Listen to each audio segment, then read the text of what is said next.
Today is September the 21st, 2018. My name is Tanya Finchum. I'm with Oklahoma State University, and today I'm on campus to interview Bud Fountain, and along with me is Larry Caldwell. And this is part of our Oklahoma's Conservation Heritage Oral History Project, so thank you for coming to Stillwater today. Well, thank you for asking me. I don't get back here as often as I like, and so this was a good excuse to come. And you brought a little rain with you. I did that, and I'm glad I could do that. All right, and this project is a collaboration between the Oklahoma Conservation History Society and the Natural Resources Conservation Services and OSU. Anybody I left out? Very good. All right, let's start with learning when and where you were born. I was born in Laredo, Kansas. My address was Penalosa, but I was born in Laredo, Kansas, 1937, June 29th. Okay, and tell me a little bit about your parents. My dad was a farmer. We had sheep when I was small, then we graduated he got into the Angus cattle business and farmed wheat and a little bit of row crop to feed the cattle. And always had some milk cows. That turned out to be my number one job. When I got big enough to milk, I milked. By hand. By hand. That milking always helped because when we played basketball, you get a finger knocked down. By the time I got home and milked that night, my finger was all right again. So. A nice unexpected benefit, huh? And was your mother a stay-at-home mom? Pretty much. Okay. Mom was a talented lady, but she loved to cook. I had 4 older brothers and 2 younger sisters, so she had a pretty full-time job just cooking, and she loved to do that. But she also would have been talented if she was living today. She would have probably been an engineer or something, because organize her kitchen and doing things, she could build shelves and do stuff that she was a quiet lady, but a saint, and took pretty good care of a bunch of honor boys. 7 children, that's a... Yeah, that keeps you busy. Keeps you busy. I can remember one time her iron was broke, and we were poor. We didn't know it because we had plenty to eat, and nobody else had any money. But her iron broke, and she didn't have one, so she borrowed one. She ironed 50 shirts one afternoon for all Dad and us kids, and because they'd been piling up all this time. Her iron was broke, but she didn't want to keep that iron but a short time, so she. I think about ironing fixtures now, and I don't even iron one. And did she starch them while she was at it? No, No? we didn't do much starching. Well, did she iron other things like bed sheets? Some people have. I don't think she did that. Okay. We were pretty country, we didn't have to have the fine stuff we did. Well, how early did you have to start helping with chores? I can remember, I think I was like the 5th grade. My dad would take the older boys and go to ball games and leave me home. I had to milk. Mom said, if he's old enough to milk, he ought to be able to go to ball games. But, so I started probably in grade school. I was the milker. And the other boys would grow up and go on, and being the last one, I did it until I went to college. And the funny thing, Dad milked my first semester in college, and then we always changed cows, and he took the cows to sale. The time to get a new one, well, he didn't find one that day, and we went a week, and lo and behold, he found out he didn't need to milk anymore, and never milked after that. Didn't make the sisters do it, huh? No, and Mom really had trouble, because it wasn't long after that when you couldn't buy just plain old cream in the grocery store, you could buy half and half, or you could buy, and she liked her own, we always churned and did the thing, and when we grew up, we milked and separated and had to take the cream to town on Saturday and buy groceries. Homemade butter. Homemade butter, yeah. How many cows did you milk? Oh, we had 3, and most of the time we'd milk 2, but sometimes be carried over and be 3, but And Two would, always. would you have to do it before school or primarily Did after? it before school, did it before we went and come home. And how far was school from your farm? 7 miles. Rode the school bus most of the time. And did you participate in sports? You said Oh, yes. After. But back then, you know, we went to school, we got there by 8:30 and left at 4:30. And we had everything. We did sports while we were there.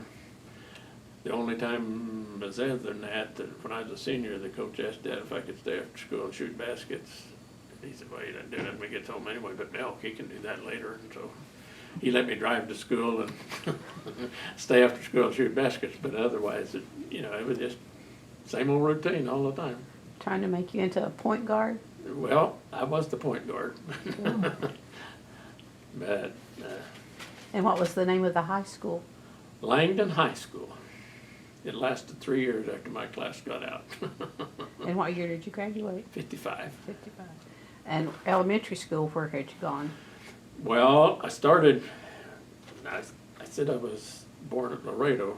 There was a schoolhouse right across the road from me, a one-room schoolhouse. I went three grades there, and then went to the big town, Langdon, and 4th grade through high school. And were you involved with 4-H or FFA? Oh, yes. We didn't have FFA, but we had 4-H, and always had a project of some sort. And do you remember one in particular? Usually we had sheep when I was real little, and then we graduated up to having calves, usually have a steer. Win any ribbons?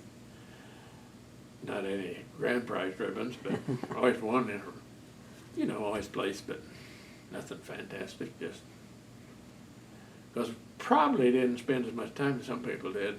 Were too busy milking? Yeah, I did other things besides work with my calf, I guess. But What, do you recall driving the tractor for the first time? I got a story about that. Okay, let's hear it. I was 4 years old. We had a tractor that you cranked to start. And I used to go over and just play on it, because I knew how to do it. And one day, now remember we lived right across the road from the schoolhouse, and my brother's over here going to school. I got that tractor started, and I drove it right, had a driveway that comes out here, and then you can go back in over here, and I killed it going back in the other driveway over there. And my brother saw that, and they knew I was in deep trouble. He's going to come over. They couldn't get it started. So it sat there till Dad come home, but somehow I didn't get in trouble. They were so surprised I could do it that I never really got in trouble. Well, he might not have thought you did it. Yeah, they would.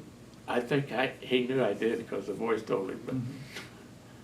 But that tractor we had, he bought it in May when I was born in June. And it got to be the tractor when I was in high school. That I could start it, nobody else could. It just me and it had a thing. And what kind was it? It was a Model L case tractor, a Wheatland tractor. And new when he bought it or used? It was brand new when he bought it. Yeah. Okay. And how many acres did he? We kind of changed around, but basically we farmed about 5/4 of ground all the time when I was a kid, which is quite a bit for the kind of stuff we had. Well, once you got in high school, did you have a part-time job other than the farming part? My brother is 18 months older than me, and a year ahead of me in school, and the neighbor kid was in my class at school. We put up all the hay in the country. Everybody would, spall square bales, and they'd say, okay, we're going to put our hay back, and they'd come, yeah, we could go. Take us half a day. Wasn't anybody had a great big patch, but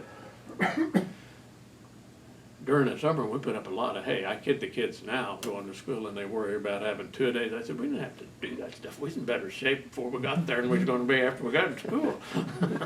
Because we'd run after them, guys bought these deals that would load one bale at a time on the truck. We didn't like that because it's too slow. 2 of us out there going, throwing them on the truck and pick them up a lot faster, so. And get done, huh? Get done. It was all about getting done. We didn't get paid. we get $1 an hour, we thought we'd done really good. We did one for one guy one time, and he thought, you guys not very old, we'll just pay you 75 cents, so we didn't do him anymore, but And then when you got done, what would you do with the money and your time? you know, I don't ever remember needing much money, and I don't remember doing anything special with it. The only thing I remember is we didn't set a good precedent of saving money. Or I didn't anyway. I don't ever remember being out of money, but I never had any either. Didn't go to the movies or Oh yeah, we that went. sort of thing? We had a movie at the little town of Turon, which was about the same distance as Langdon from home, and there's a movie theater there, and that's where everybody went, where we hung out all the time. Did you do the wheat harvest any?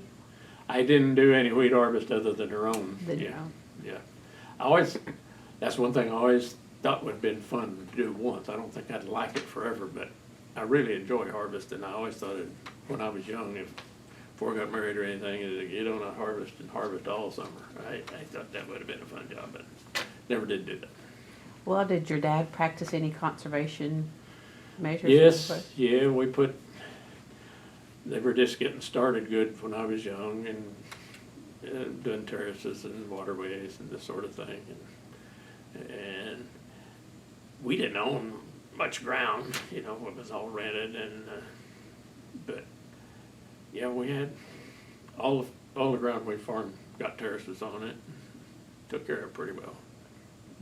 Ponds, built ponds?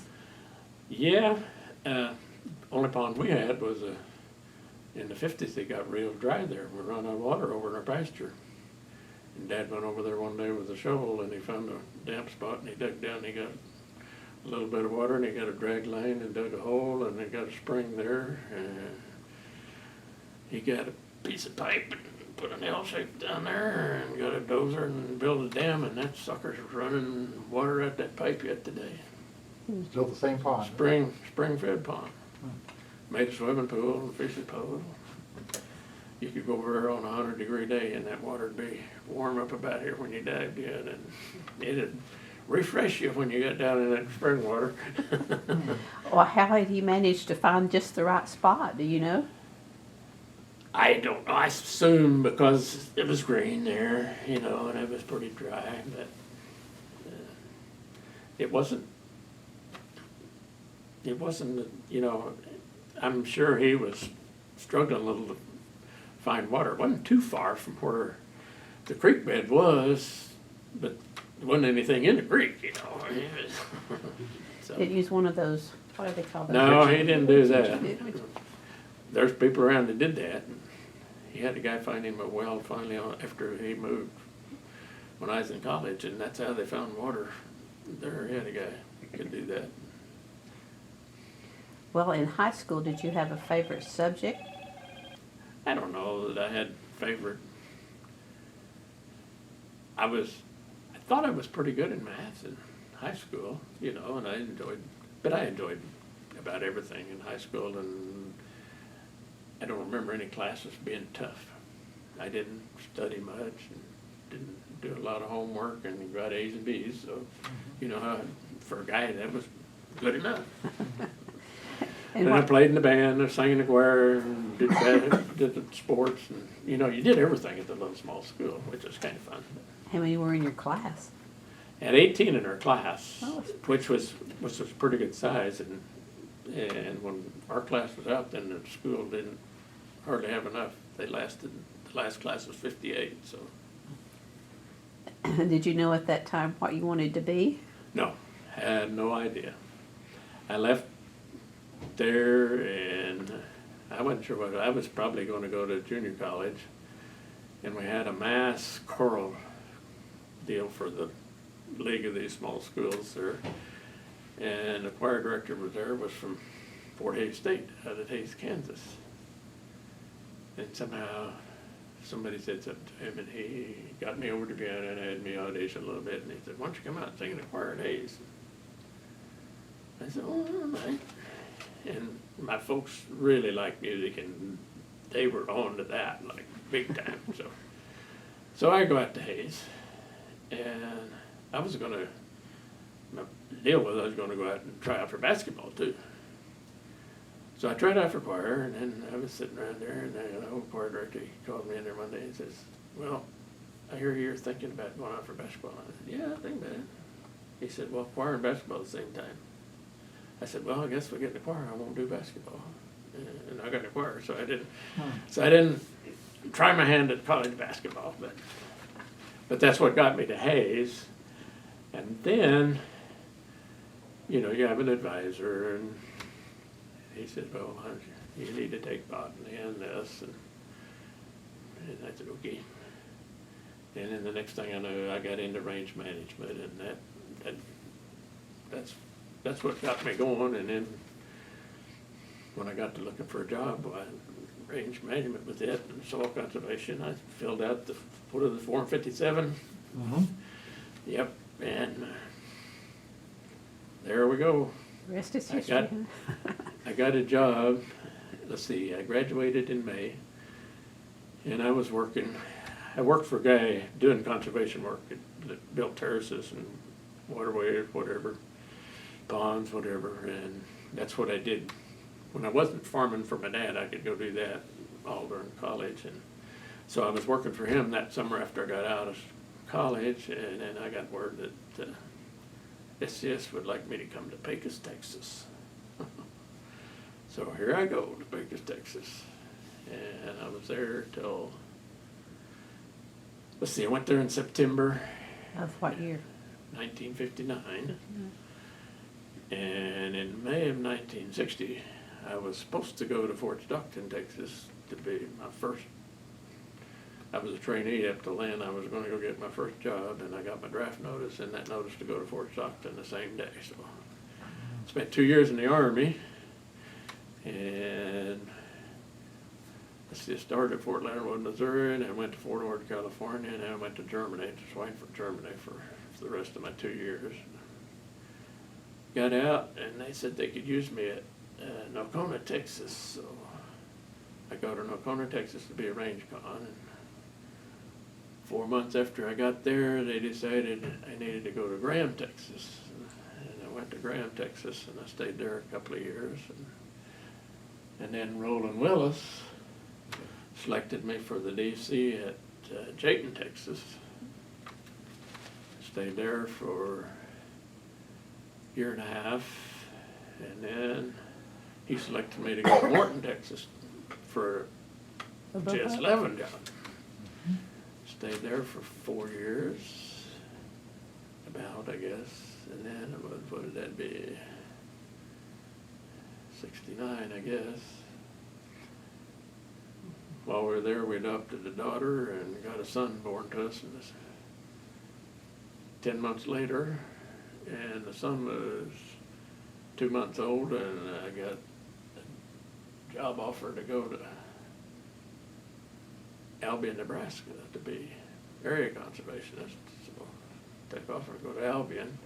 Said, don't buy a house, you're not going to be here long. So we stayed there about 2 years, and then they moved the area office to combine 2 areas into one at Hoskins, Nebraska.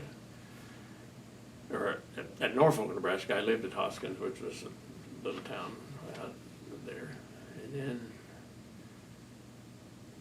just really got settled in there good. Because this was supposed to be permanent now.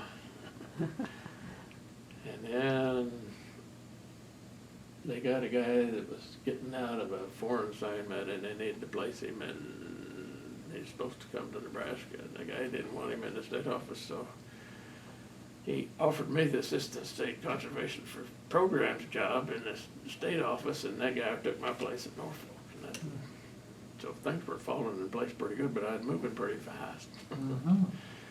And regularly. Yeah. And then, let's see, stayed there, and I ended up being an assistant for operations also there in Lincoln. And then, let's see, 72, was it? Get lost what years we're switching now, but then I moved to Temple, Texas to be the deputy state conservationist. And I stayed there till 83, I guess. And, you know, Texas is a pretty tight-knit deal. And the state conservationist retired. I was happy, but I thought deputy state conservationist in Texas best job in the world, because he was almost a state conservationist, but you didn't have all of the stress, you know. So I'm happy as a hog there.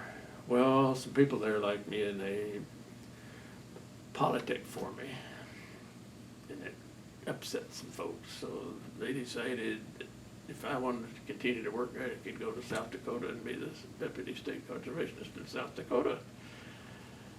So I did. After some consternation, I went. And it was a good assignment. South Dakota was a great place to work. Winters are cold and snowy up there, but it was a great place to work. Great people. And we got a daughter-in-law from there, from the fact we moved there. So, you know, everything tends to work out. And I was there about 4 years. 2 years of it as state conservationist. I moved up to state conservationist while I was there. And then I transferred down here in 87. I know when I came here it was 87. Stayed till 92. And decided it was time to start fighting all the problems and stress and go home and be my own boss. Well, why did you decide to come to Oklahoma or switch at that time? It was another one of those deals.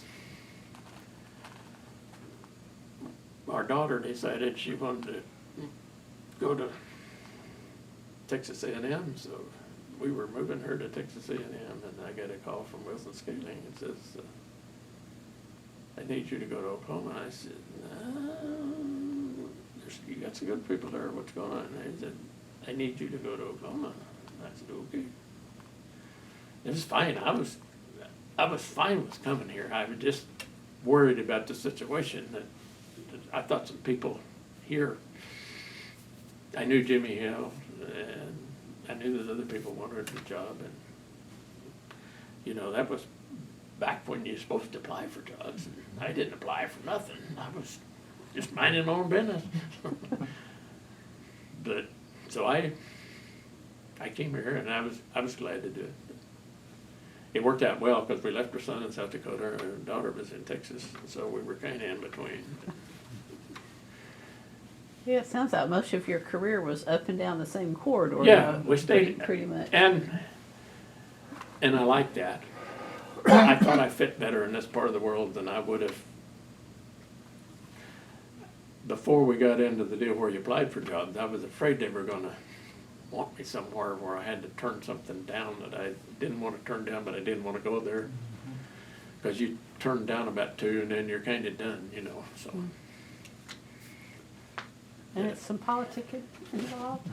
Well, A little bit? before we had the application process, it was all a matter of, you know, you had nothing to do with it. People above you would be rating, everybody would rate you, and then when they got an opening over here, they'd, well, send me a list, and they'd send you a list, and my name be on there, and I'd say, well, I want you to go, and you didn't have anything to do with it.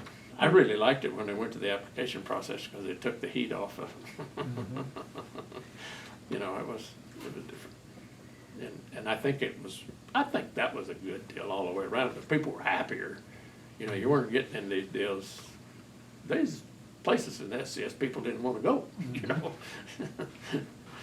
And some of them had to go there when they was on the assignment role. Well, was Oklahoma one of those places? No. I was curious. I was happy to come here. It was closer to home for me. Actually got me started on my retirement job while I was here, and so it worked out really well for me to be here. I had no problem with it. I had some problems while I was here that I would have rather not had it dealt with, but the people here were fine, you know. Well, you came about the time there was a drought, 1988-ish. I don't remember it being unduly droughty while I was here. In Was fact, I it? can remember some floods that we had Yeah, as soon as you got here. yeah. Wow. Big floods. I can remember we were living in a duplex down here, and I had a snowblower when I was out Dakota, and I sold that sucker, and I got down here, and I could have made a mint if I'd still had that sucker. I got here, we were living in some duplexes, and nobody even had a snow shovel here, and it snowed about this deep. That was kind of fun, but, because up in South Dakota, I had that snowblower, and it would snow where you couldn't do nothing. So I was doing all my neighbors, because I just loved to do that snow. It's fun to have something to do, you know, rather than just sit in the house and think I can't go nowhere. And so it was kind of fun. We had a guy that had heart surgery, lived on one side of us, and church on up. The next place was a church up there, so on Sunday, if it was on the weekend, well, I'd visit church for him, you know, and I did this.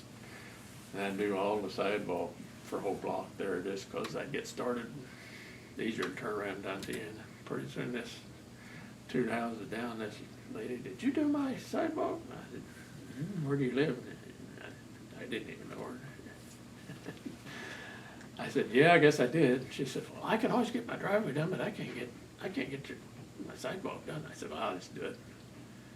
She said, well, you come down sometime. So we go walking down there. She'd give me a fifth of whiskey ever so often for the sidewalk.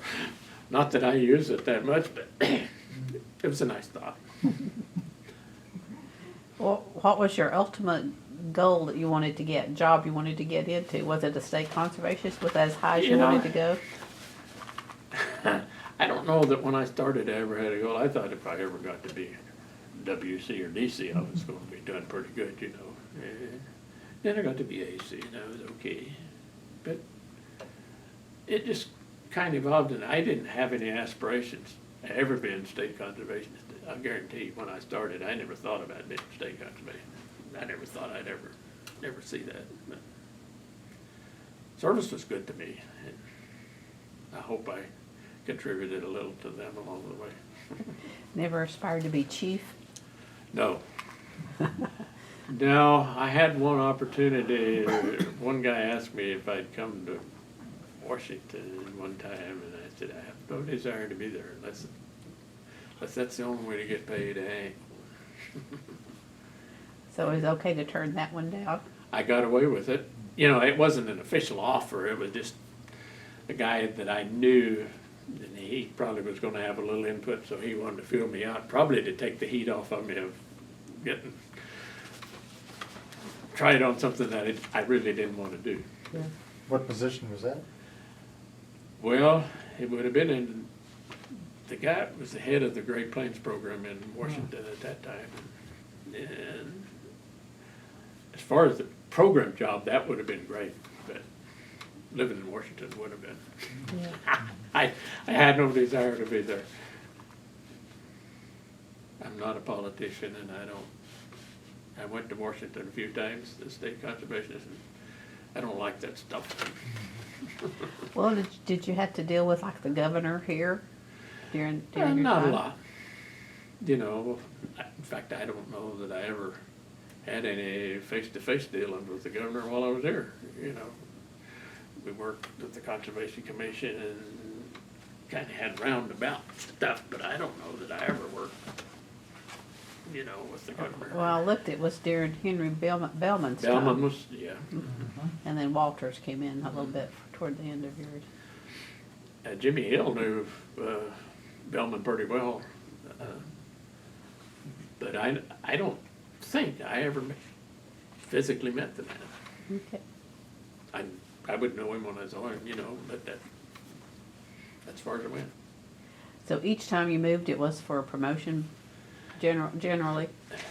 Yeah, the only time it wasn't was from Texas to South Dakota, I guess was, and Nakona to Graham was a little, you know, but it was a promotion in stature, you know, kind of, but wasn't a pay increase. But Well, and from South Dakota to here, it was still state conservation. Yeah, just state and that was conservation.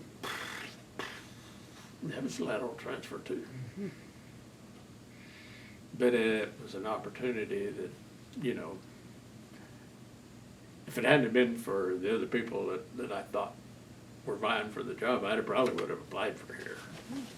You know, but I felt bad coming here under the circumstances, but it was a good deal for me.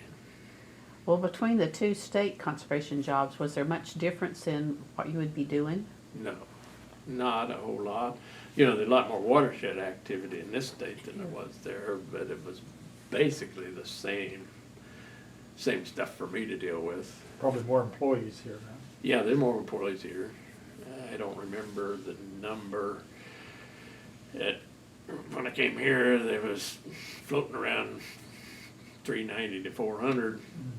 In South Dakota was probably 250, maybe. Not quite double, but Yeah. So it was, you know, from that standpoint, it was quite a deal. But again, it's basically the same. And I was real fortunate in both places, had outstanding staff. I didn't, you know, the state conservation job is good if all the staff are doing their job, so just get out of the way and let them do it. Tell them, we want to do this, and then get out and let them do it. Did you have many interactions with the districts, conservation districts, individual offices around the state? I got to most of them and knew most of them, but, you know, you don't get around to that as much as you like when you get it, you know, you spend more time going to meetings, shuffling paper. I was on the soil survey committee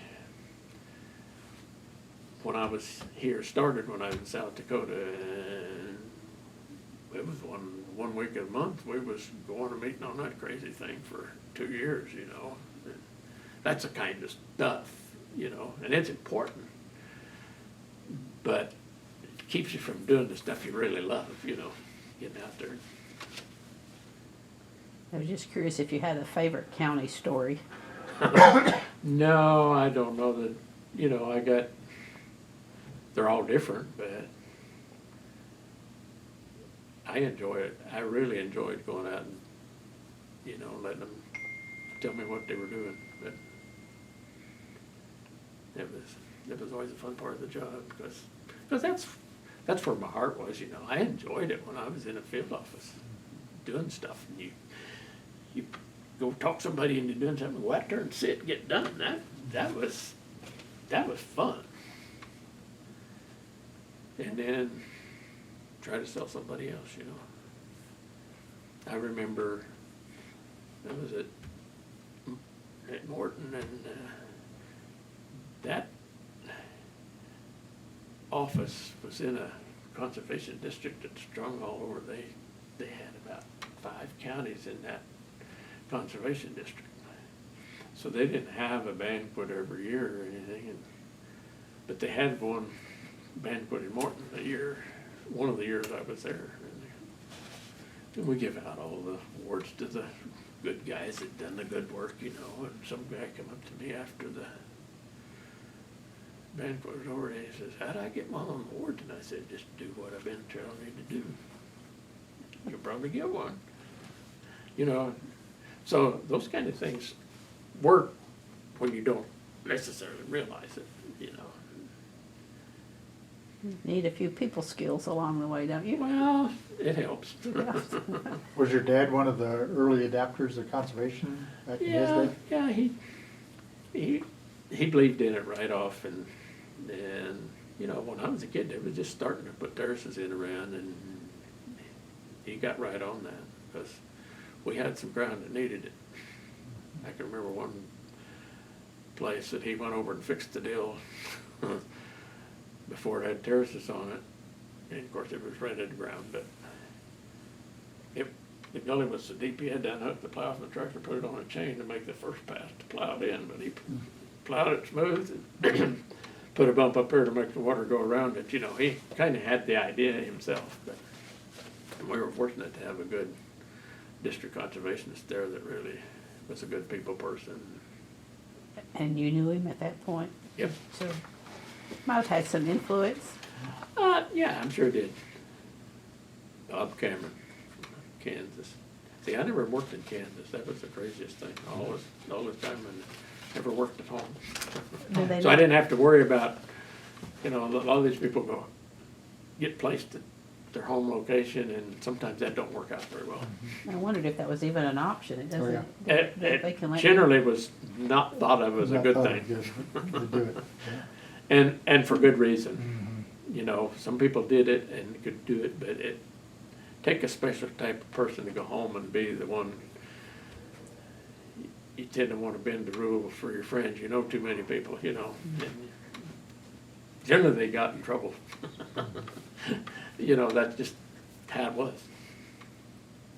Well, and when you came in, you were saying this was about this time Boomer Dam was being built, the watershed for Boomer Lake. And again, there's the guys doing it, you know. I would just hear when it was going on. You let him do his job, huh? I let him do his job. Bud was one of the better ones that do that. A lot of things that. You No, know- but that's not always the case. Some state kind. I really felt that I had good people here, and there was no need to. I remembered the boss I liked the best was George Marks in Texas, and his deal at staff conferences, because he had a couple that come in and wanted to tell him everything. He says, I want to know what time it is. I don't want to know how the clock works. And I always thought that was pretty good advice. I'll tell you what I want, you tell me what time it is, and I'll tell you whether I'm okay with that. Well, did you have to do much run interference between the work doing here in this office and like the mayor of the city and all No. of that, politic in that way either? Nope. No feathers to Probably smooth? had I probably didn't even know the mayor very well when I was there. Didn't do much of that. Carl Weinog was the city manager. Yeah. Would you have to deal with issues that rural versus urban as the state, when you were the state? You know, I've thought about that quite a bit. We probably had some issues because we think different, you know. But I don't know that we were having big problems anywhere I was with conflict. It was more just kind of getting together and talking about it until we figured out we could both live with what the deal was, you know. We were more dirt work and they were more concrete. Was kind of it, you know, their answer was to concrete something, and we might have a different answer, vegetate it and smooth it out or something.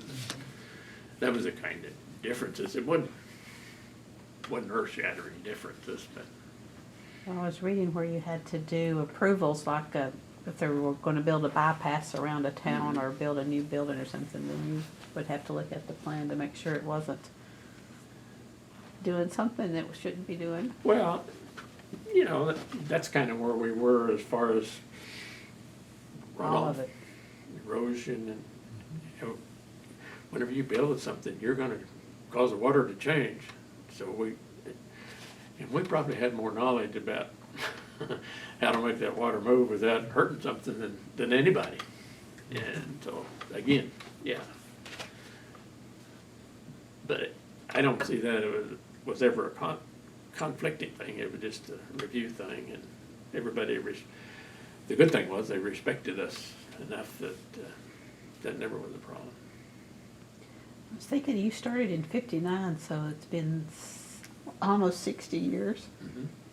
Seen a lot of changes in that length of time. Yes. What would be some of the larger ones that come to mind? Yeah. You know, the thing that made me was the Great Plains program. It was just starting good when I came on, and it was a tool for me to use. And the good thing about that, you could go out and talk to somebody about something, and then you had the tool to get the whole thing wrapped up and put it in a contract and get it done. And that was probably the best program as far as my career. That's probably what kept me moving, as I was pretty lucky to be able to do those contracts in the field offices and stuff. That was one. And then, you know, one of the big changes that was just before I came here, we got into the highly erodible land, and we had to, we got out of being the white-hat guys that come out and visit with you, and you can do it if you want to, or you don't want to. And then, okay, you got highly erodible land, now here we're gonna tell you what you're gonna do. And that's a pretty big mindset change at the field office level. But we got through that and it worked out okay.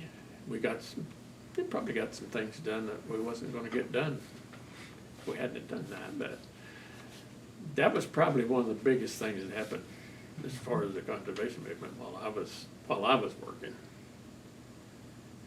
It was, I know when I came here, they were struggling to get that job done. You know, we had all these things we wanted to do, we'd always done. We'd like to go out and visit people and follow up, and then we had this deal, by this date we got to have this done, but we weren't getting there. And I don't know, when I came, I did one thing that don't seem like a very big deal, but the employees really wanted it. Most of the states had already gone to the flex time thing, where you could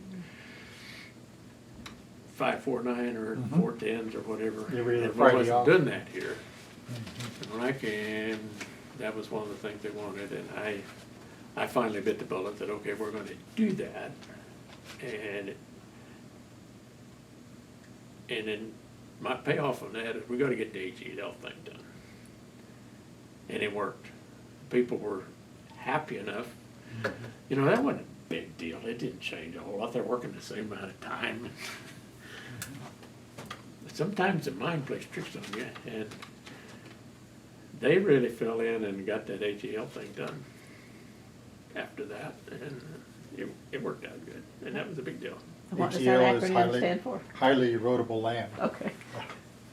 I would have figured that out eventually, but I'm sorry. We're talking acronyms all the yeah. time. We do in libraries too, so that's fine. Did you have to fire anyone while you were here? Not really. That was one of the deals when I came here. We were having a little issue with the state administrative officer.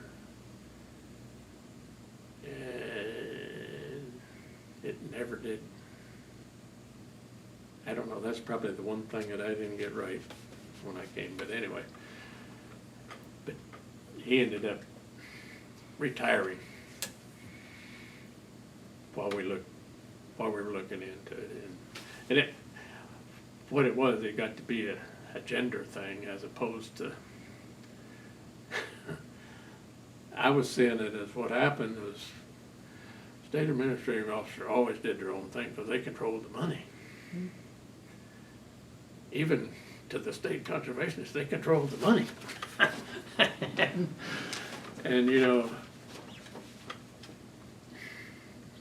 but so he was doing the same thing he'd always done, but we had moved some women up into positions that made that conflict a sexual thing rather than, and that's what got it.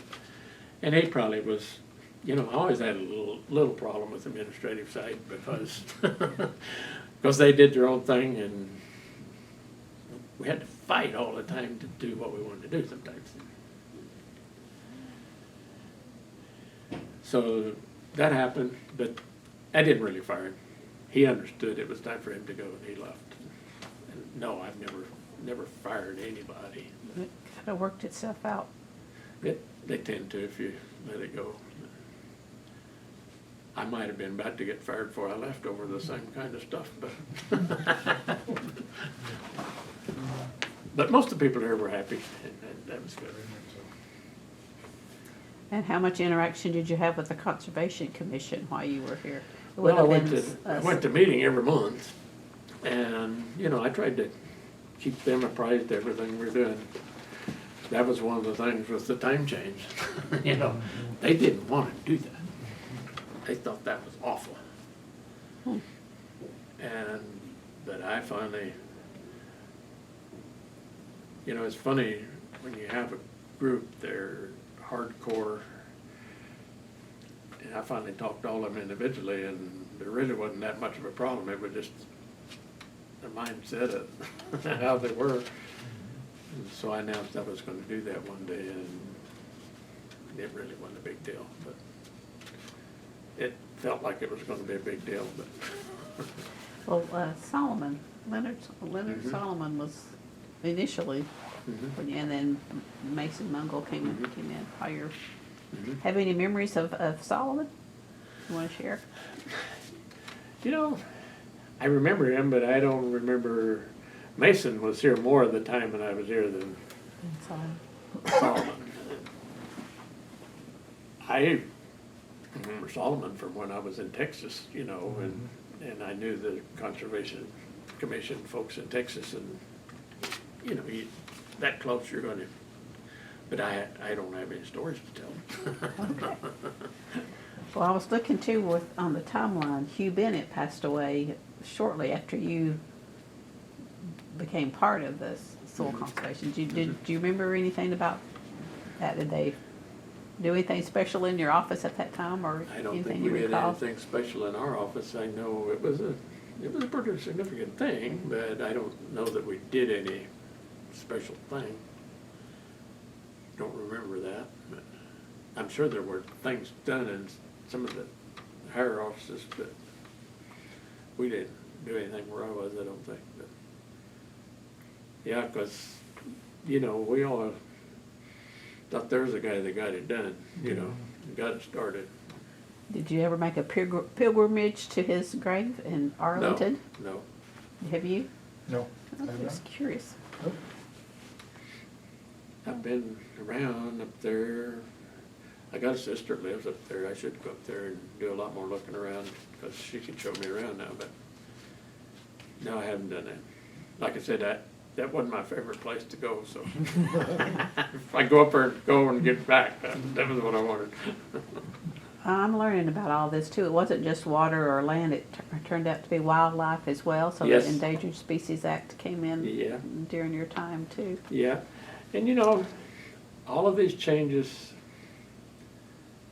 basically were good, but all of them caused you just a little more paperwork, regulation, this sort of type of thing, and then always a little heartburn when you start fooling with it, but basically it's all good.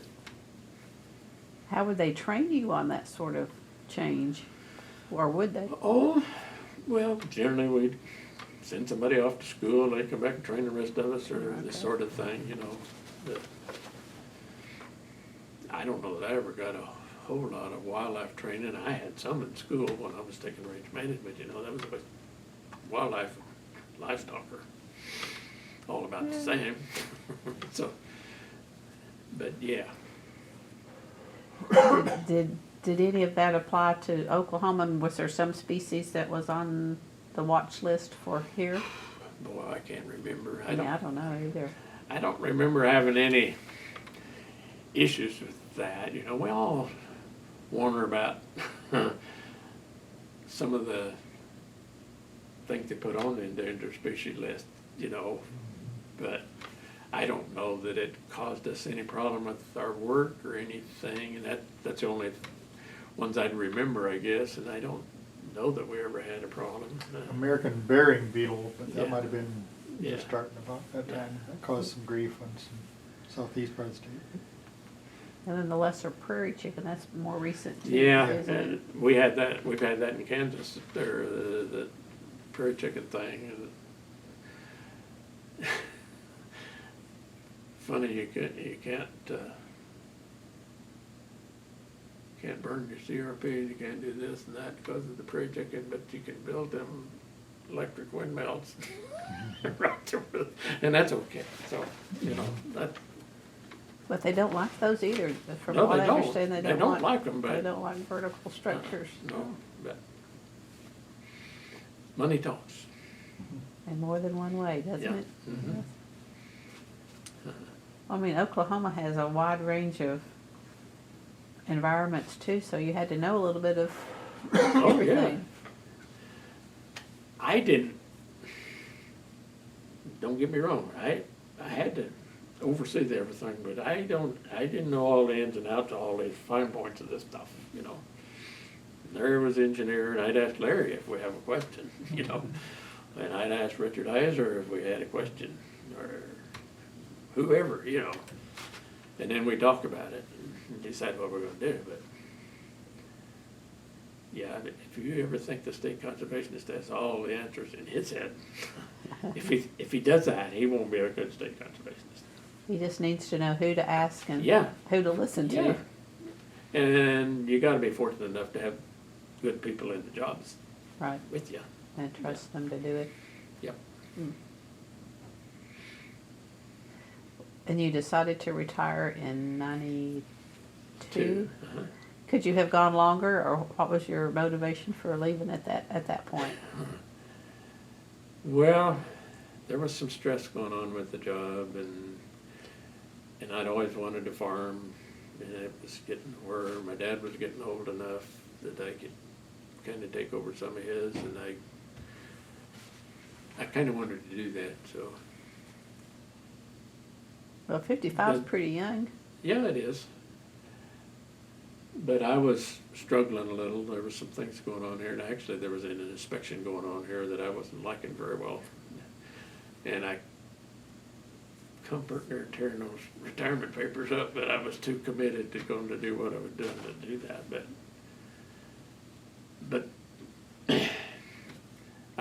I was about left hanging there when I left, and I didn't like that. And it was all over some of the stuff we talked about before with the administrative side. And Well, you'd put in 30-something years. 33, anyway, I had but- 33, so that's pretty good. And at that time, I guess most people did that, retired it after they Yeah, got 30. it wasn't too uncommon to retire at 55. There Yeah. was some that worked longer, quite a bit longer, but it wasn't uncommon at all to quit at 55. More common then Yeah. than it is now. Yeah. Yeah. Well, I mean, at any point during those 30 years, did you contemplate leaving? Switching gears altogether? Not seriously. The only time I really ever thought about it for more than a day was when they sent me to South Dakota, because it wasn't so much I was going to South Dakota, it was because they were accusing me of something I wasn't doing. You The know. circumstances. So once I got past that, it's a job, you know. Well, did your wife work at these places along the way? Or Yeah, just generally moved? she generally worked at banks, so she could get a She job could move. pretty well every time we went. When we moved back to the farm, that was our 14th move in those 33 years. So Wow. Where had you met her along the way? I met her at when I went to work at Pecos, Texas. She moved from Pecos the same weekend I moved there, but she came back to a football game, and I met her and her sister at a football game. Our first work location. And she is a Texan yet. She doesn't like it that she's living in Kansas, but We know someone else like that too, don't we? Yeah, I think there are a couple like that, yeah. Your predecessor's wife Yeah. was the same way. Right, I got that right, didn't I? Yes, Yep, yes. you got that. And you don't mess with Texas. yeah, you don't mess with Texas, that's right. Yep. Was she active in the auxiliaries, the Oklahoma Association for Conservation, whatever it is, auxiliaries for women? No, she didn't. Didn't do that? She didn't do that much. She was working all the time, and then when I was going, she just didn't do that much. Well, when they switched from a Pointy from the chief's being career versus a Pointy, did you have any opinion on that? Well, I've thought about that quite a bit. And, you know, it changed some things. I think it brought some different perspective to things, and that's not ever bad. But we quit being, there's probably another thing or two along that happened at the same time, that we weren't quite the family organization that we had been up to that time, you know. Boy, when we were all farmer ranch, background people and career people, everybody was the same. And then we had political appointees, and then we started bringing people in that weren't. And this sounds bad, and I don't mean it to sound bad about the individuals, but we started bringing people in that didn't have that farmer ranch background, and in that process we got some that came to work for a paycheck and not the job. Mm-hmm. They weren't necessarily interested in maintaining the farm and ranch, and they were here to get a job, and some of them, it was just hard. That made it a struggle. Not even concerned about what was best for the land itself? Well, yeah.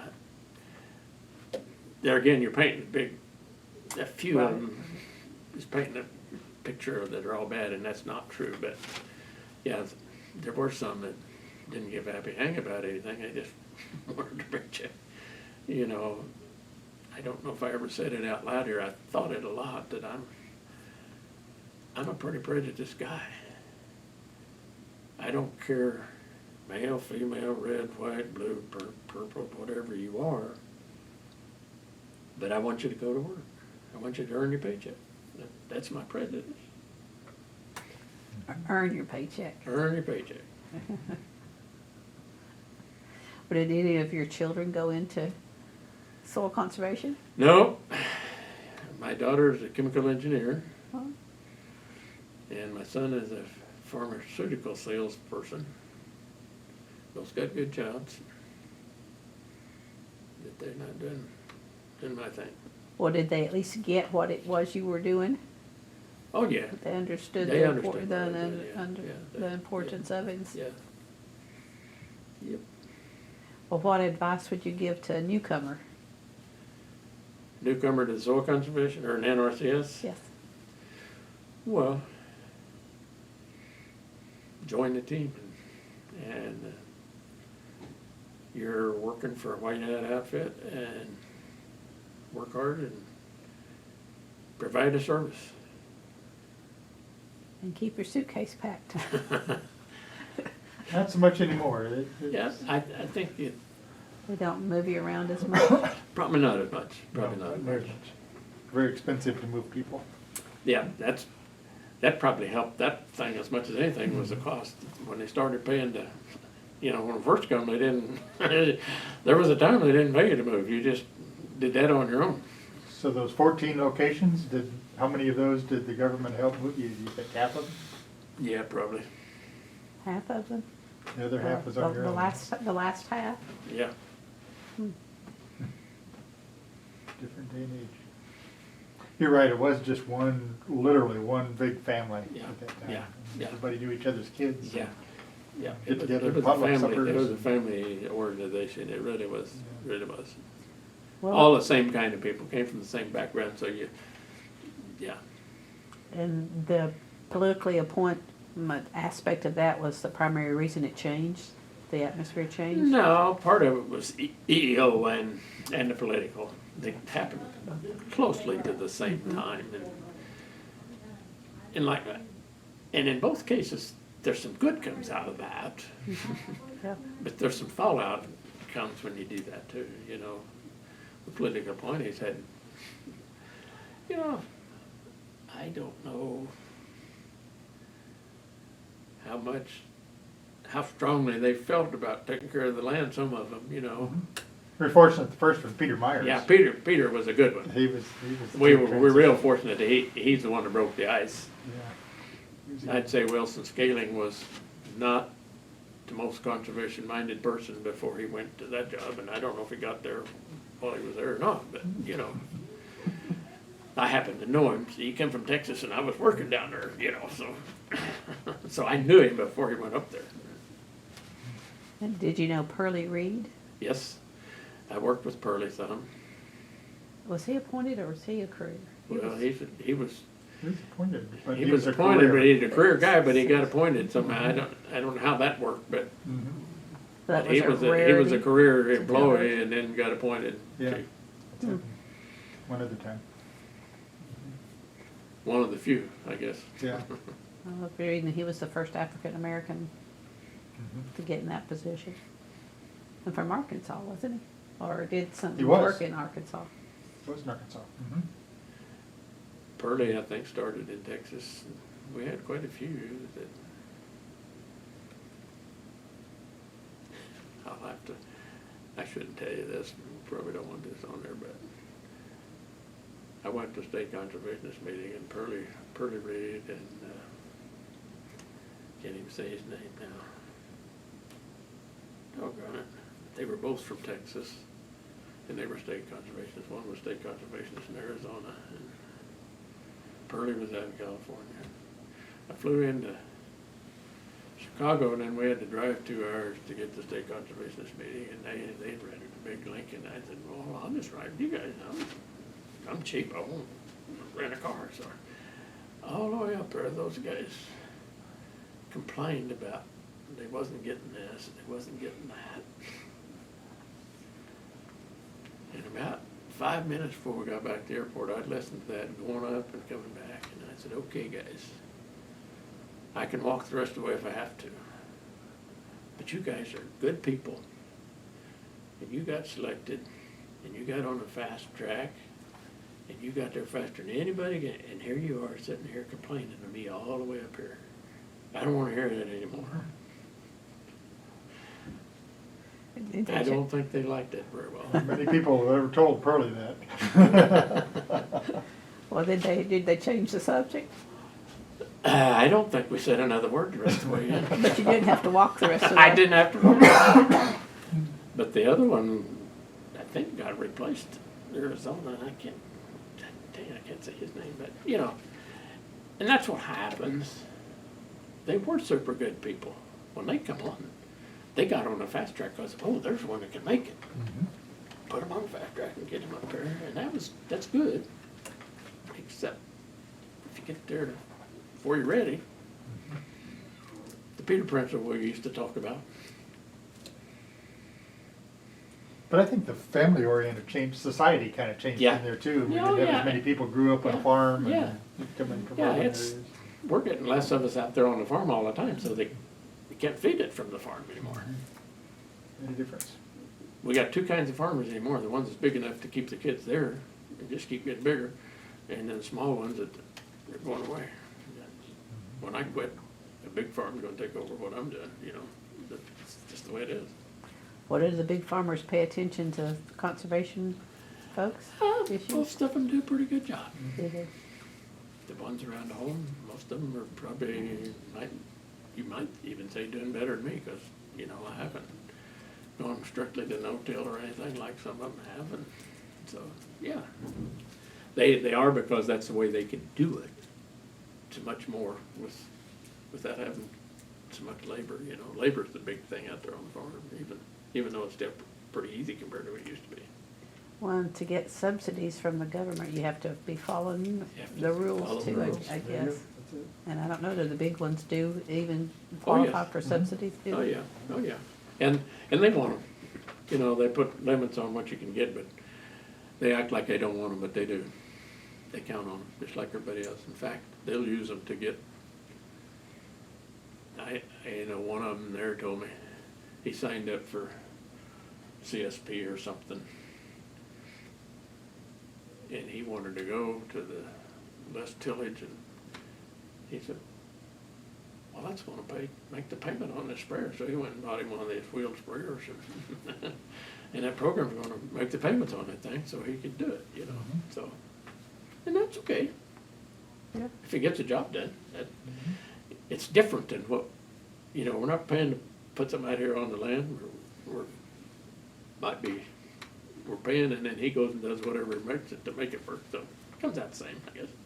Have you seen a change over from the mechanical practices, the terraces and waterways and structures over to Yes. management practices? Yes. A lot? In fact, I got a couple of neighbors that no-till and irrigate, and they got terraces and waterways.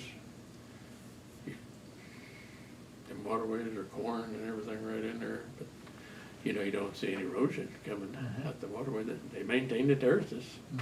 but they don't skip the waterway, they just plant. I Really? think that's our, Mhm. for an old guy like me, I have a little trouble saying that when they plant it, but Mhm. I keep watching and it seems to be okay, so. Well, then, and one of the current issues now is fence rows and monarch butterflies and milkweed. Has that come into play any? I haven't got into that, Any of that? don't see anything of that. Well, the use of Roundup, I Yeah. guess, too. Well, you know, the Roundup, I'm wondering where we're going with this, because Roundup is playing out on more and more stuff all the time, and now they just announced that they're backing up on some stuff that they're not gonna let them use, and I don't know. Some of these no-tillers were really having trouble this year killing the weeds. We had a really wet summer, and they got soybeans that normally you spray them and the weeds are gone, and some of them soybean fields, looks like there are more weeds than soybeans out there, you know, so. It's funny how it works, but Will someone at the state conservation level have to figure that out? I Or I mean, imagine whose job will it be to figure that out? they'll be working on that. Will it- You know, I go into the FSA office there in my county, because you have to go in there and sign up all the time, and I always go over and talk to conservation people. And they're still the good guys. They're still the good guys in the county. Them over on the other side are all by the numbers oriented.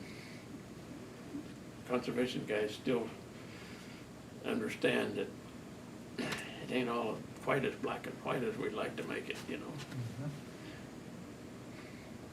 Well, generation-wise, are they still older ones, or are there younger ones coming up that can help fill these slots? Seems like that office changes pretty regular, but you know, when I guess it just seems faster now when you're this age than it did when I was 30 and working in the field office, and I changed several times too, you know, so. Yeah, 14, okay. So, yeah. But the ones I've worked with have all been super, you know, and I think for the most part we got the same caliber of people we've always had, just. Well, when you first started, back in the 50s and early 60s, were there very many women? No. Other than clericals, you know, at the area office. There wasn't anything at the field office when I first started. There wasn't anything for men. Do you know about when that started changing roughly? At least which state you were in? That's what I was trying to think when I first started. Let's see. Well, we started some in Nebraska, and that would have been in 69 to 72. We started having some women then, and I don't know if I can think of any before then or not, but it's probably along in the late 60s when we first started getting some women in. So almost 30 years on the Yeah. call. Do my math, 40 years, 50 years. 40, 50, it's 50 now. Yeah. 50. It is. Yeah, it's hard to believe I've worked 30 years, better than that, and I've been farming for over 25, and it seems like I just started. Mhm. I can remember when I drove into Pecos the first time. Doesn't seem like that long ago. You think you worked through the golden age of conservation when things were really being started and adapted, and you could see a change in the countryside, or is Well, it that much different now? yeah, I think it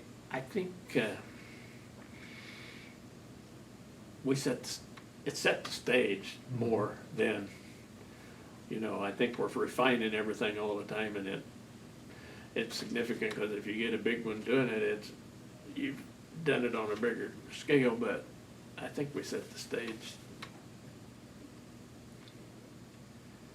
And I'm glad we did it like we did. I'm glad we did it voluntarily to start with, and we didn't put the gloves on until probably we wasn't gonna get those others without them. So, yeah. And when you think about it, when you started, the agency was less than 25 years Yeah, old at that yeah. time from being formed, so. Yeah. And when did you have to put the gloves on? About what? Well, it time was, period? it's when the, 85, when Oh, the, 80. when the, what they call that farm bill, when they had the highly erodible land thing, and then we had to develop conservation plans on the highly erodible land. And we, always before, we just did conservation plans on whoever we could sell it to, you know, but then we were, it called up and said, you had highly erodible land, we gotta get a plan on you, whether you like it or not. As long as they wanted to get government programs. The only way they could get out of it is they couldn't participate in anything else, and we were in big in allotments and all that, and they couldn't stay in business without it, so. And is that still the case? Pretty much. Yeah. If you've got highly erodible land and you don't do it, then you're not gonna be able to participate, but it's not as much an issue now as it was, because people know that. It's been that way now since 85. Mhm. So you don't have to tell them that, they already know that. Well, and about that, the non-point Point source. came about roughly in that time Yeah, period too? same. Yeah. The animal waste, Mhm. yeah, that was going big when you were Mhm. going. I wondered if some of the NRCS are doing some work with North Carolina with all the wastes that's going, issues with the hurricane Mhm. lagoons and that sort of thing. Hog lagoons and, Mhm. I'm sure they are. You know, I told Larry Luntz that I got into a deal when just right after I moved back, they were forming a citizens management committee for a lake there that serves the water to Wichita. And they got the city of Wichita involved, and the city of Wichita will help pay for conservation practices in the watershed above their dam to extend the lifetime of that dam. And it's been going on ever since I've been there, and they've done a lot. You know, you can go in and sign up for cost share with FSA for terraces, and then they might pick up 30, 40 more percent, so the farmer almost didn't have to pay. They'd pay for fencing around CRP that was coming out, so they'd stay in grass rather than get plowed up and farmed again, and this sort of thing. And it's been a real deal, and I think there'll be more of that kind of thing happen, you know. In the city of Wichita, I think they've really got a bird nest on the ground, and it's really helped with conservation in that area. That's a good point. That's one that they really recognize the Yeah. off-site benefits, where Yeah. before is looking at the See, production. that's one of the urban rural things that, and we were real lucky when we got that started, that the water manager for the city of Wichita he drove it with the city council. Now, I went to the city council meeting, you asked me about going to, I went to more up there than, you know, we'd go meet with them, what are you doing? And we'd tell them we did so much of this, that, and the other, you know, and we saved so many tons of soil going in there. Don't take long to get their attention. If you can get them to listen to you for just a little bit like that, you know, and he'd get us on the city council agenda so we could go do that. And you had the credentials to back up what you were Well, saying. yeah, it didn't hurt, you know, to kind of know how government operates and all that. Did you have similar issues when you were here in Stillwater in Oklahoma? Well, we didn't have anything like that I know of going on. Were any watersheds trying to underway? Well, have you built any during his time period? Were you building watersheds? Yeah, well, Yeah. we were building several dams back Yeah. at that stage. We did dams, and then we had the cost share for land treatment and the watershed programs. That's one of the things that got me in trouble with administrative people. We had field office people going out and talking the landowner into doing this, protect the watershed, develop all the information, send it to their office, and they get the contract already, we send it up here. Well, it'd lay there, we funded those at the end of the year, because if we had money left, we funded them kind of at the end of the year, however much money we had. And sometimes we didn't have money to fund them all, but they'd eventually get funded, and everybody knew the game. But the issue was, every time we get down to the end of the year and needed to fund those, we had to pay overtime to the administrative people because they hadn't looked at them yet, and they had to have overtime to get them done in time. And they just drove me up a tree, and we'd spent hours and hours and hours, and they couldn't spend their two, I don't know how much time it took them to look at one, but it didn't take near as long as we'd already spent. And that's where me and them were just always, but they could do that because they could authorize the overtime. Excuse me, I got off on a tangent there. That's okay. That's part of the story. So it was, I take it the administrative folks were not necessarily in this building? They were. Well, right next door. They were right next door, but they generally, you know, they were the ones that were business people, business degrees. Right. Now, out of all the SCSers when we were family, they were the ones that didn't necessarily come from the farm. They didn't have the field experience.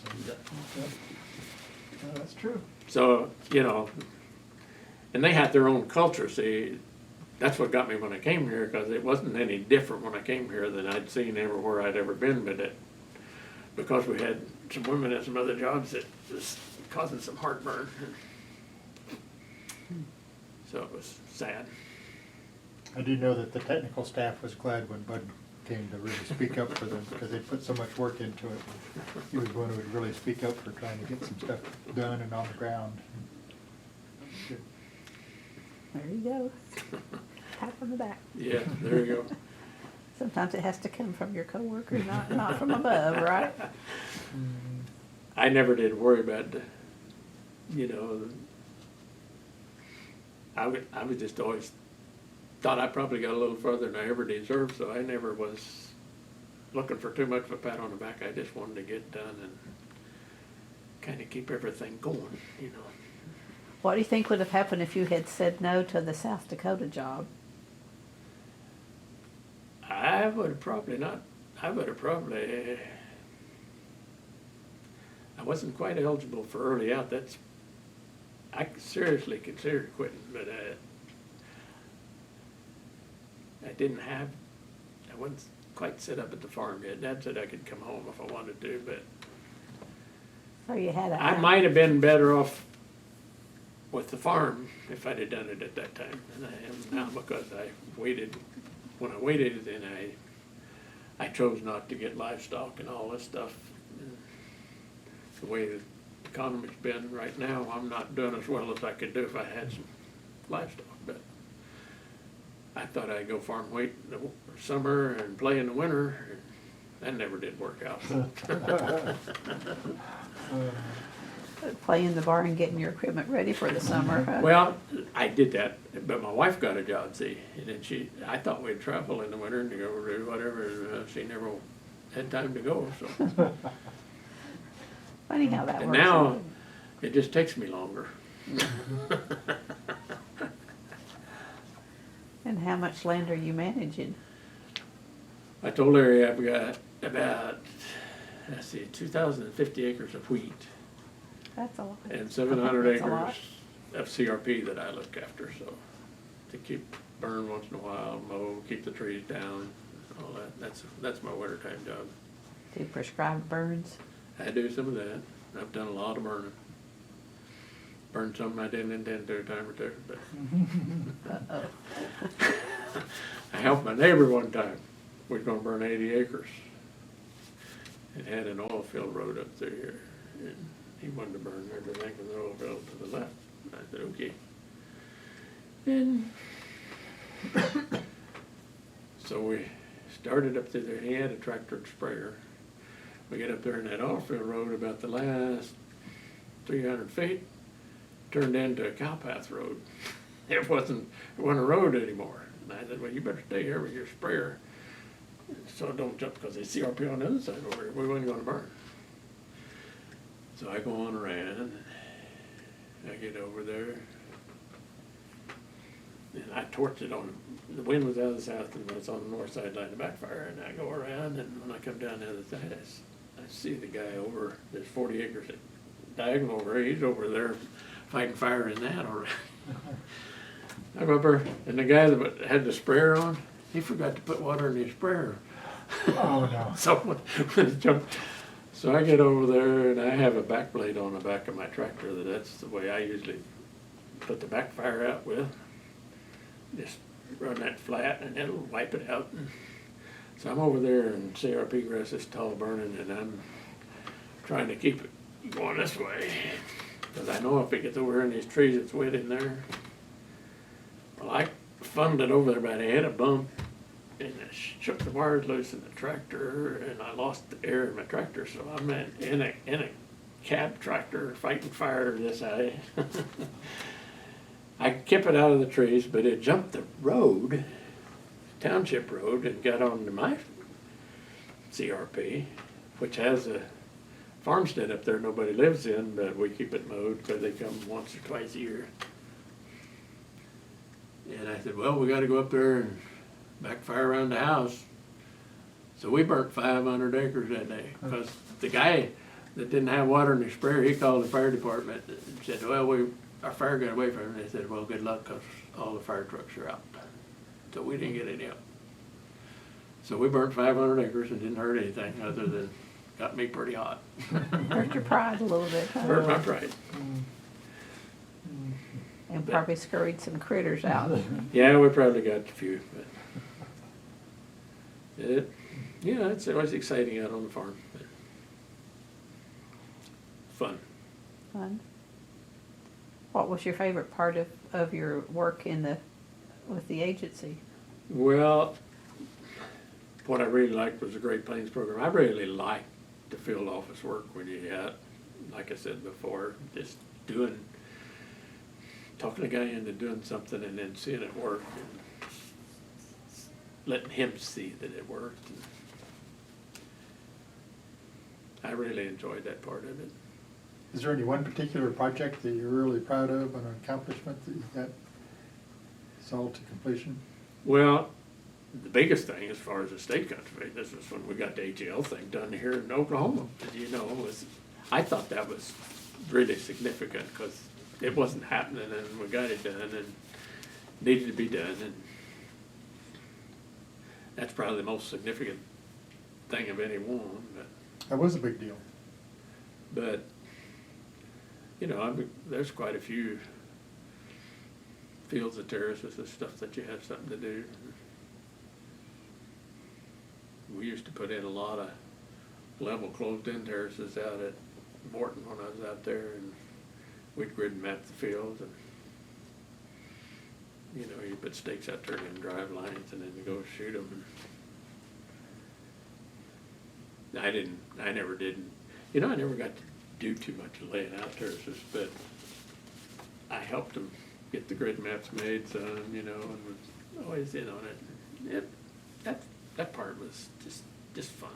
Have you ever gone back to some of those big projects that you worked on just to take a look at them 50 or 40 years later? Not really, You think you get back and you get back and you see your old friends and you get to visit and you don't get anything done. Except, yeah. What did you do your last week on the job? Or last day even? Sign mail, probably.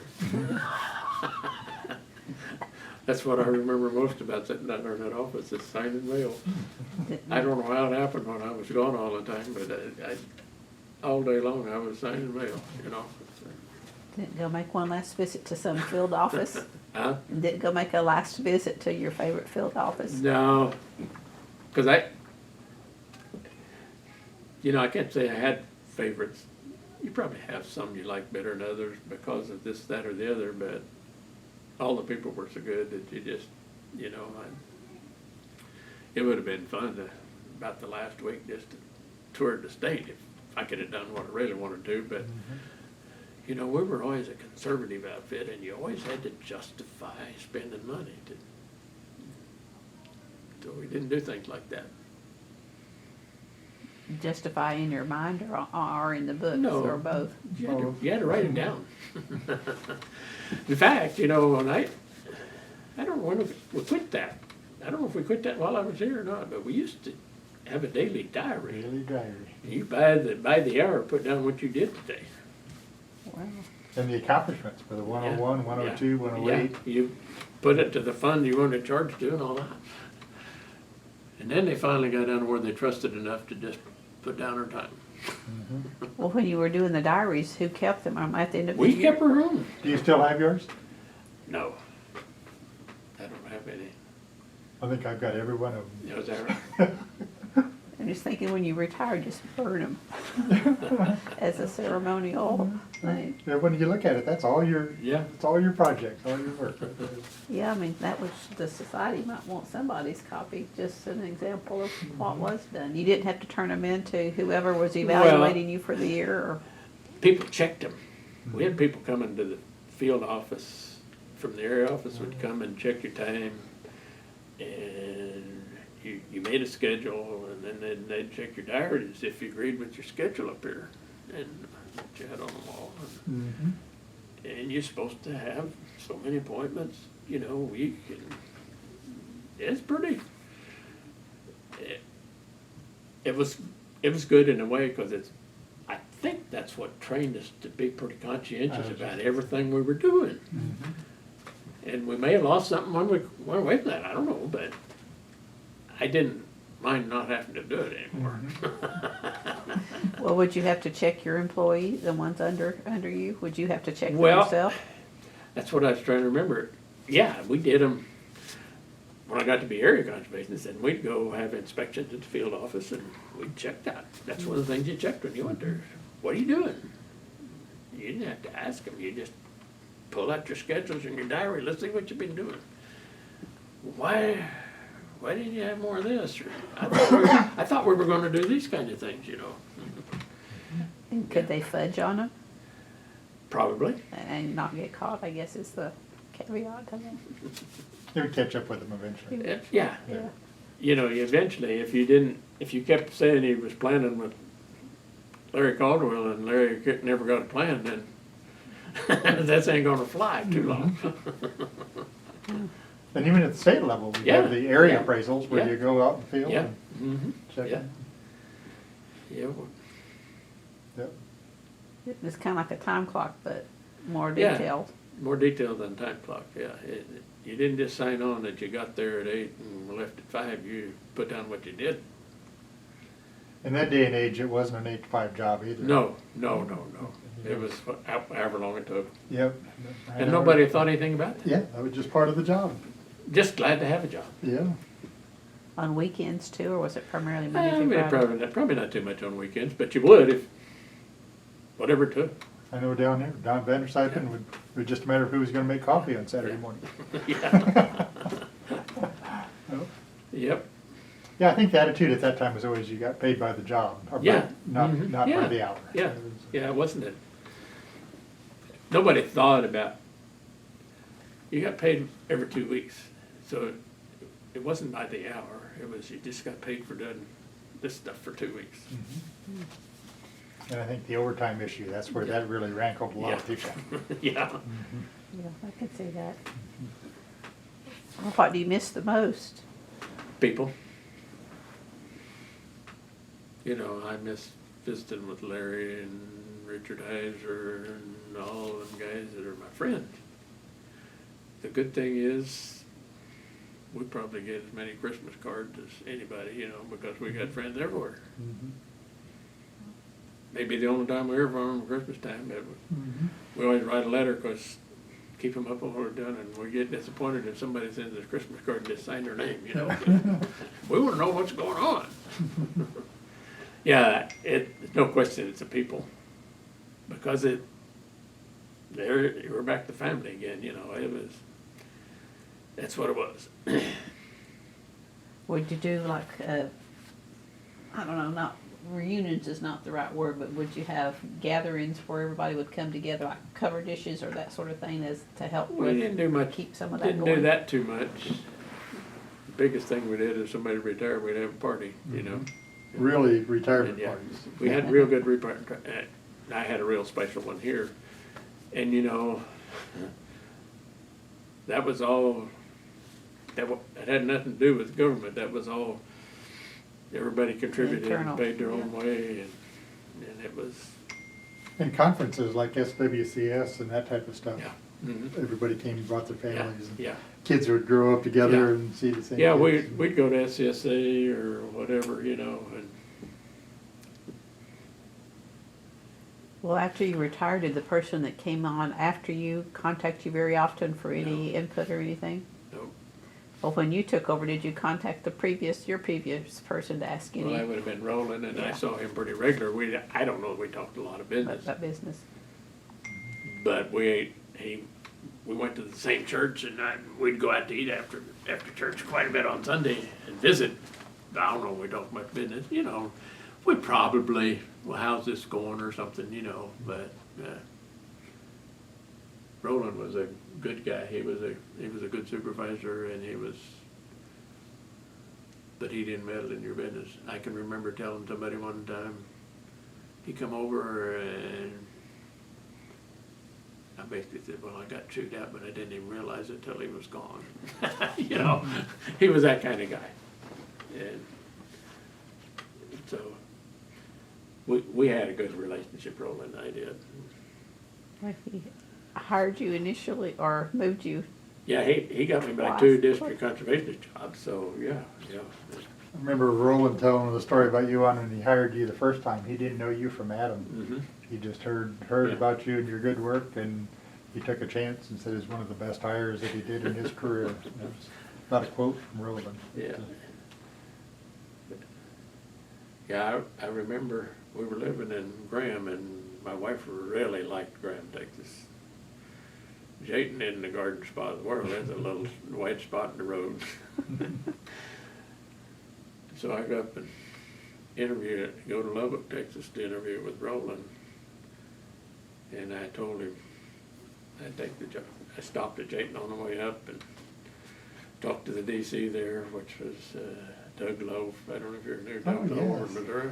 Yeah. And he said, well, this house will be for, he's just renting the house, this house will be for rent if you want it. So I went up and told Roland, yeah, I'll do that. Come back through, rented the house and go home and told my wife we're moving to Jayton. She said, well, you're moving, I ain't doing a thing. And she didn't. She showed up when we got there, but. Was But it Jayton out by, is that close to New Mexico? No, Jayton is southeast of Lubbock, and it was about 50 miles to a town of any size. They had a grocery store, but you had to go somewhere else to really buy, you know, you could get by. And you were there how long? A year and a half, wasn't there very Probably too long. long for her, yeah. It was Is that Jadon? Jayton. Jayton, okay. It was a little bitty old Class B school, but they had oil out there, and money was no problem. Hmm. I remember going out on a GP contract to see this guy, and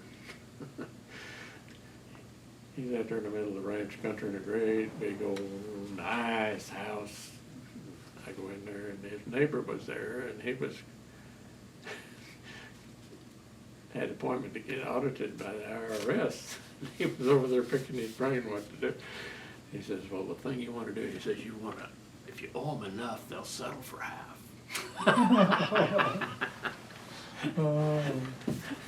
I don't think I'd want to test that. Yeah. Is that town still there? Yeah. Have you been back? No, haven't been. The water was jippy there, you know, you couldn't even drink it. You'd fill the bathtub and you could kind of smell the water, you know, it was a bad deal, but we survived. A year and a half. Year and a half. Was this the first time you've been back to Stillwater since you retired from here? Come back to Larry's retirement. It's the second time, I guess. And I got a grandson over there going to college. I thought I'd get down here more, but haven't made it, but maybe we'll make some more now. My wife don't travel too well, so I don't go as much as I'd like now, but. Well, you'd be good OSU guy that's in the family. That's a good thing. Yeah, well, we really enjoyed the office being on the campus. We went to all the basketball and football games when we were here, and we're still pretty much OSU fans. But So how far are you from here now? Where do you live from? How far? How long does it's it take about you to get? 2.5 hours. That's not too No, bad. it's not bad. If you drive as faster than you should, it's 2.5. It ought to take 2:45 or so. Well, as you're driving around, do you catch yourself watching to see if something needs to be done over here in this pasture or you over here? notice that stuff. Do you? Yeah, you do. You still see that. Yep. Been a good life. Been a good life. I can't, God's been good to me. Had a good career, and I'm doing what I want to do now, and I can do it as long as I feel like I can do it, so I don't know how you could ask for anything any better. And I was trying to think, what was the very first impetus, though, for you to start to begin with? Someone suggested you for a job? To get in with SES? Yeah. Well, when I was there at Hayes, I filled out the first Form 57s there, and that was their deal, They kind of knew that if you wanted to get into range management, that soil conservation was the one, and you fill out a Form 57 and send it in the civil service. And So your advisor may have made you aware of that? yeah, or yeah, How somebody did there you- got me on the how track. did you know? Yeah, that's what I'm- I didn't pick it up on my own. Somebody there sent me down that road. It'd be nice to figure out who that was and thank him, I guess. Well, I can remember his name. I don't know if he's still around there or not. Dr. Hopkins. What school was that? Huh? What school was that? Fort Hays State University State. out of Hays, Kansas.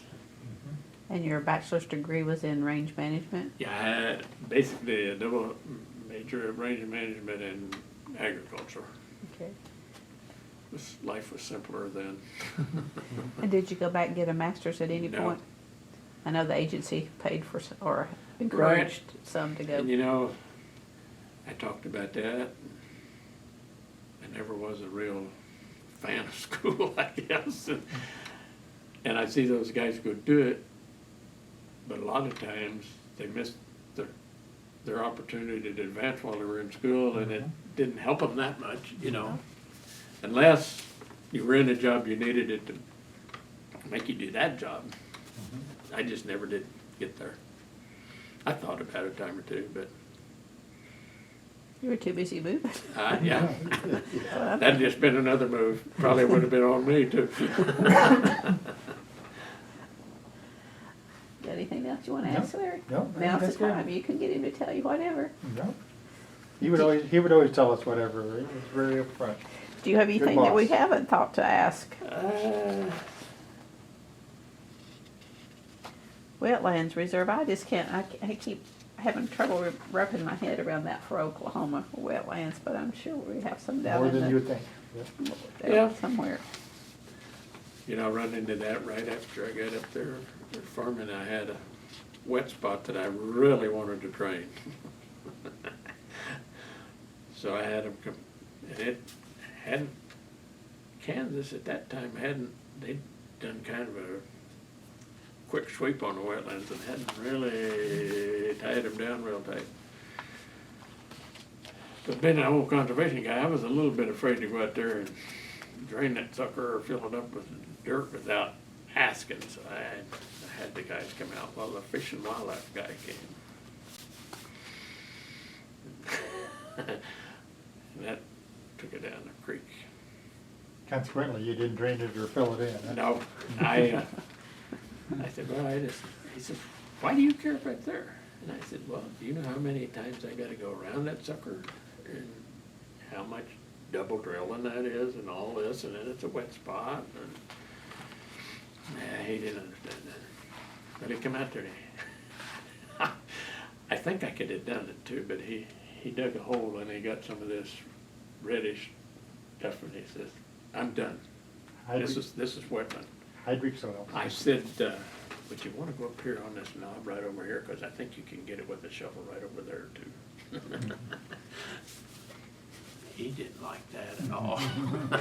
I said, well, I guess then what I'll have to do, the DC was there. I said, I guess we'll just terrace this sucker, not let any water get in. And he says, you can't terrace this. And the DC says, what? And if it wasn't my land, I'm just doing it for the land. See? But we never did do anything with it. But the funny thing is that 80 sold, and the kids that bought it didn't ask anybody. They just went in there and trained them suckers. Nothing happened. And nobody said anything. Well, you've been on both sides of the table then, and it's Yeah, interesting yeah, that's to okay. do that. It's been kind of fun. I get out there. FSA wants me to get on the board, and I said, hey, retired did not do this stuff anymore. I didn't want to be on their board anyway. They asked me to be on the Conservation District Board too, and I said, well, you got good guys on here, I'd just rather do something else for a while. I was on the nominating committee for quite a few years for the Conservation District and all that, and I was on the management committee for the Cheney Lake watershed for Wichita. I did my thing, but I thought it was, if you retire from something, you ought to retire from that and go do something else. Move on.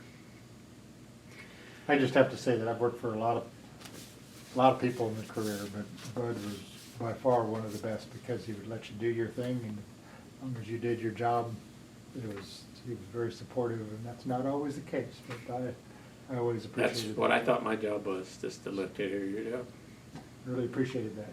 And I was lucky enough to have good people everywhere I was, that worked really well. Well, I mean, and you had learned that from the people that had supervised you? Yeah. Yeah. Yep. Along the way. Well, I'll end with my last question then. How do you want people to remember Bud Fountain? Well, I hope they remember that I just wanted the Soil Conservation Service to be the agency that helped people. And if we did that, I'm happy. And I hope they consider me the kind of friend I consider them to be to me. That's good. I mean, what you all did too filters down to the rest of us. Yeah. So I thank you for that. Well, I appreciate the opportunity to do this. When Larry asked me, I thought, what am I gonna have to say? But No, you've been great. Thank you for coming. Really, it's been great. it's been fun. Okay. It's been fun to just think about this stuff again. I told Larry, my mind was pretty cloudy on this stuff until he sent me this sheet of when that stuff happened, because if somebody had asked me that before I got that sheet, I wouldn't. I lived it, but I don't remember exactly when it was. Well, the average citizen out there takes these things for granted too. Yes, I mean, yes. I know I did. I've learned a lot just Yeah. doing this too. Yeah. So I do say I appreciate what you all do. So thank you.